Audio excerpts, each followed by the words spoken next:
Từ từ lấy cái dao đâm qua cái này cái đã. Lấy cái dao bác Minh, lấy cái dao. Dao hay là kéo gì cũng được. Kéo Đâm, đi. cắt cái cổ con này. Được luôn. Đưa em, đưa ra cho em. Giờ đó cũng được. Đâm cắt qua cái này. Đây à? Ừ, đúng rồi, cắt xuống. Đừng cắt cái tay. Thế à? Được chưa? Ok chưa? Ok luôn. Xua nha, em xiên nha. Xiên từ đầu đi, từ đầu cho đít nó dễ ra. Rồi, cho đi dễ ra.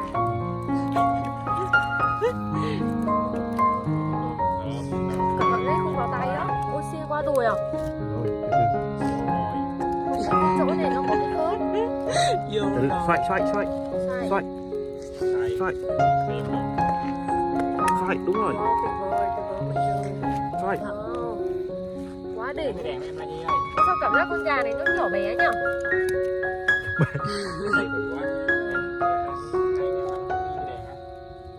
Xoay. Xoay cho nó vô. Tại vì nó, đây có mấy cái cục mắt á. Đứng. Rồi, đưa qua cái cục rồi. Wow, tuyệt vời. Được rồi, ở đây được rồi ha. Từ từ xoay coi.